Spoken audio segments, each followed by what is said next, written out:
हम लोग सीखने वाले हैं again another day dictionary in Python why and where to use it. So let's find out by example. So my friend working in startup, he was asked how many times each user logged in. तो एक बार user आ गया तो कितनी बार आया है पर user. तो हम लोग देखते हैं माहौल काफ़ी गर्मा गर्मी का ऑफिस में लोग बहुत बातें बनाने लगे कि इससे कैसे होगा ये रिपोर्ट कि यूनिक यूज़र चाहिए और उसके लॉगिन के काउंट भी, मतलब सैम अगर 3 बार आया है वो, फिर रैम अगर 2 बार आया है वो, ये सारे काउंट्स चाहिए. और ये है हमारा इन्वेस्टर. तो इन्वेस्टर को ये डेटा 5 मिनट में चाहिए और ये सब पे टिकी है भाई की जॉब. तो भाई है काफ़ी नर्वस और भाई को अभी टीम लीड ने डांट दिया है कि ये जल्दी कर दे, अदरवाइज तू तेरा देख ले. तो भाई आया अपने पास कि help me bro, how we can do it. तो लेट्स सी. तो हर बार की तरह हमारा सुपरमैन आ गया है और वो उसको हेल्प करेगा. सो सुपरमैन इज आस्किंग कि बस each user and his count you want. Can you think of some data structure? So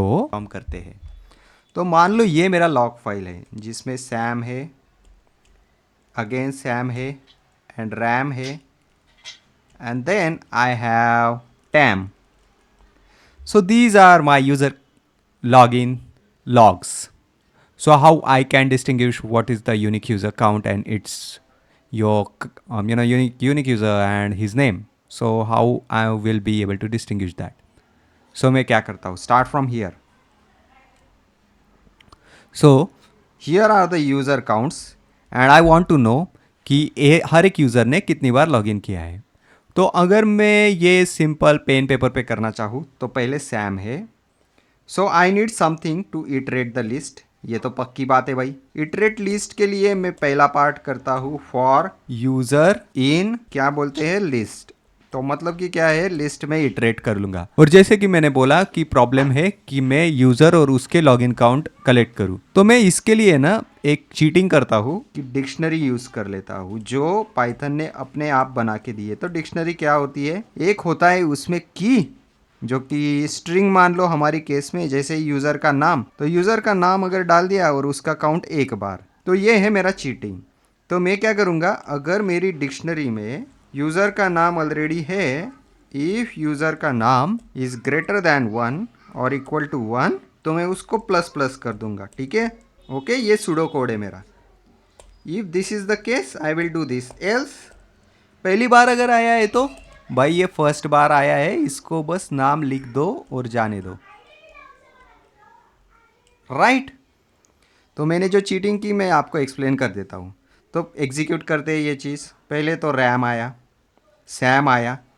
तो सैम मैंने कहीं पे इधर लिख दिया हैश मैप में, और इधर आए कि greater than equal to 1. No, he is first time. तो इसकी एंट्री बस ऐसे बन जाएगी. फिर वापस सैम आया तो ये बोलेगा पहले से ही है भाई ये, तो बस इसको प्लस प्लस कर दे, तो सैम प्लस प्लस हो गया. फिर टैम आया. टैम तो फर्स्ट टाइम है भाई, तो इधर से इधर जंप हो जाएगा और फिर इसकी एंट्री 1 हो जाएगी. So this is our logic and our sweet shot program is here. So we will just have a look at the program we have done in the day 5 again. So what is that program. तो पहले user को iterate करो. एक user आया, फिर उसका count देखो, dot gate, this is that method. तो ये की के अगेंस्ट, मतलब कि ये यूज़र नेम के अगेंस्ट, ये यूज़र नेम बदलता रहता है. तो इधर सैम है, फिर ये इंडेक्स पे आया तो रैम आ जाएगा, फिर ये इंडेक्स क्या है, इसी फॉर लूप का यही काम है, जंप करो. अगली जंप में वो सैम आ जाएगा, अगली जंप में पैम आ जाएगा, अगली जंप में वापस सैम आ जाएगा.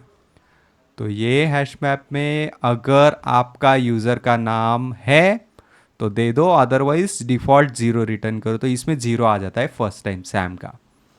तो ये 0 है इसीलिए उसको ऐड करो. ओके.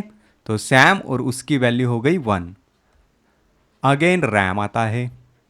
तो रैम की वैल्यू फर्स्ट टाइम आया इसलिए 0 रिटर्न होगी. अगर 0 है तो बस इसकी वैल्यू अपडेट कर दो. वापस सैम आता है. Now this time user dot gate, तो सैम की वैल्यू क्या है, ऑलरेडी था तो 1 है, तो ये इधर आता है. तो वो बोलता है डिक्शनरी, इसमें अगर सैम है, सैम की वैल्यू क्या है 1, 1 प्लस 1 क्या कर दो, 2 कर दो. So this way we have got the entire output. So I will just run this program quickly and I'll show you how it is. So I am reiterating this concept just to let you know overall idea of this hash map. So Sam logged in 3 times, Ram logged in 1 time, Pam logged in 1 time. Thank you.